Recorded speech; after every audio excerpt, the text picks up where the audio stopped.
On va s'intéresser aujourd'hui à une figure absolument monumentale du XXe siècle, Léopold Sédar Senghor, un homme dont toute la vie a été comme un pont jeté entre deux fleuves et donc entre deux mondes. Tout est dit, ou presque, dans ce seul vers. C'est incroyable. Toute la tension de sa vie est là. Ce dialogue permanent entre ses racines sénégalaises, au bord du fleuve Sine, et puis sa vie en France, au bord de la Seine. Pour bien comprendre le personnage, il faut d'abord le rencontrer au sommet de sa gloire, de sa réussite européenne. On le retrouve à Paris, devenu un véritable géant, à la fois intellectuel et politique. Sa carrière en France, elle est tout simplement remarquable. Pensez-y, le premier agrégé d'Afrique de l'Ouest, plus tard, le premier Africain à entrer à l'Académie française. Il a atteint des sommets que très peu de gens auraient pu imaginer à l'époque. Il est devenu une figure absolument incontournable de la vie politique et intellectuelle française. Oui, mais alors, d'où venait cette vision si particulière de ce poète devenu homme d'État? Pour le comprendre, il faut faire le chemin inverse. Il faut remonter à la source, revenir à ses origines. On atterrit donc à Joal, au Sénégal, dans ce que Senghor lui-même appelait son royaume d'enfance. C'est là la fondation de toute sa pensée, de toute sa vision du monde. Élevé par son oncle dans la plus pure tradition sérère, sa jeunesse est une période d'harmonie totale. Il grandit dans un monde où il n'y a pas vraiment de frontières entre les vivants et les morts, ou entre le réel et l'imaginaire. Et cet univers-là, c'est la clé, ça l'a façonné pour toujours. C'est fascinant parce que même quand il commence son éducation dans une mission catholique, pour lui, c'est naturel, il mélange les deux mondes. Il ne les oppose pas. Et cette capacité à synthétiser, eh bien, elle va définir toute sa vie. Et puis, en 1928, Senghor arrive à Paris pour ses études. Et là, c'est le choc. L'harmonie de son enfance se fracasse contre la dure réalité de la France coloniale. Il a ressenti une rupture, un schisme vraiment profond. D'un côté, son monde d'origine, un monde de spiritualité, de connexion avec la communauté, la nature. De l'autre, ce monde dans lequel on veut l'assimiler, un monde basé sur l'individualisme et une forme de domination.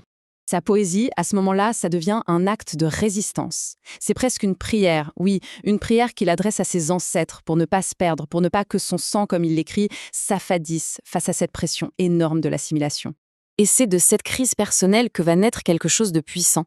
Avec ses amis, Senghor va forger un mouvement intellectuel complètement révolutionnaire pour se réapproprier leur identité. Le mot, il est inventé par son ami Aimé Césaire, la négritude. C'est une affirmation très forte de l'identité, de la valeur, de la culture du monde noir. C'est la réponse directe au choc de l'assimilation. Alors attention, la négritude n'est pas apparue comme ça de nulle part. Ça s'inscrit dans un éveil mondial, inspiré notamment par la Renaissance de Harlem aux États-Unis. Et Senghor va en devenir le grand théoricien, celui qui va relier toutes ces expériences des Noirs à travers le monde. C'est sa phrase la plus célèbre et aussi la plus débattue. Mais pour lui, il faut bien comprendre, ce n'était pas du tout une question de hiérarchie, c'était une question de complémentarité. L'idée que chaque culture a sa propre manière de connaître le monde et que toutes ces manières sont d'égale valeur. C'est leur dialogue qui enrichit l'humanité. C'est armé de toute cette philosophie que Senghor retourne au Sénégal. Et il n'y retourne pas seulement en poète, non, il y retourne en leader politique, prêt à construire une nation. Son parcours politique, c'est une véritable masterclass sur comment transformer la théorie en action concrète. Il va passer 20 ans à la tête de son pays, 20 ans pendant lesquels il va littéralement façonner l'État sénégalais moderne. J'adore cette description, elle est parfaite, elle saisit complètement sa double nature. D'un côté, l'homme politique, féroce, efficace, la gueule du lion. Et de l'autre, le poète sage, réfléchi, le sourire du sage. Il était vraiment les deux à la fois.